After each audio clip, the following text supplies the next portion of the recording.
Hello मेरे प्यारे बच्चों, आज मैं पढ़ा रही हूँ क्लास 9th का जो लेसन है वो है दोहा। रहीम दास का लिखा हुआ है, तो मैं इसको पहले पढ़ूँगी तब आपको उसका अर्थ बताऊँगी। तो सबसे पहले हम पढ़ना शुरू करते हैं। जो रहीम उत्तम प्रकृति का कर सकत कुसंग, चंदन विष व्यापत नहीं लिपटे रहते भुजंग। तो अर्थ लिखने से पहले सबसे पहले हम क्या लिखते हैं? संदर्भ। तो संदर्भ हमें कैसे लिखना है? प्रस्तुत दोहा हमारी पाठ्य पुस्तक काव्यखंड के दोहा शीर्षक पाठ से उद्धृत किया गया है। इसके रचयिता कविवर रहीम दास जी हैं। अब इसके बाद हम क्या लिखते हैं? प्रसंग।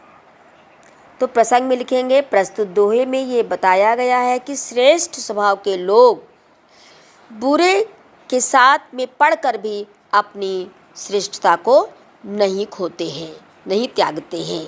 व्याख्या इसकी है, रहीम दास जी कहते हैं जो उत्तम प्रकृति के लोग होते हैं उनके ऊपर कुसंग का कोई भी प्रभाव नहीं पड़ता है। जिस प्रकार से चंदन विष व्यापत नहीं लिपटे रहते भुजंग, जिस प्रकार से चंदन के पेड़ पर हजारों सर्प लिपटे रहते हैं फिर भी उसमें सर्प का विष व्याप्त नहीं होता, वह सदैव शीतल ही बना रहता है। अब आइए सेकंड। रहीम मन प्रीति सराइए मिले हो तो रंग दून, जो जर्दी हरदी तजे तजे सफेदी चून। तो देखिए इसका प्रसंग है कि सच्ची प्रीति का जो लक्षण होता है वो इसमें बताया गया है।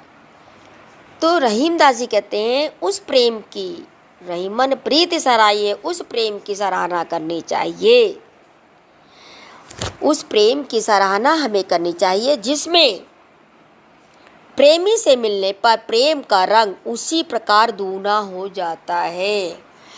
जिस प्रकार से जो जर्दी हरदी तजे, जो हल्दी होती है वो अपना पीलापन छोड़ देती है और जो चूना होता है वो सफ़ेदी छोड़ देता है, और जब दोनों मिल जाते हैं तो एक तीसरा रंग बन जाता है, वो बोलते हैं लाल रंग।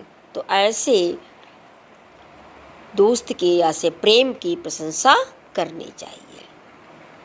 तीसरा देखिए, टूटे सुजन मनाइए जो टूटे 100 बार, रहीमन फिर पोइए टूटे मुक्ताहार।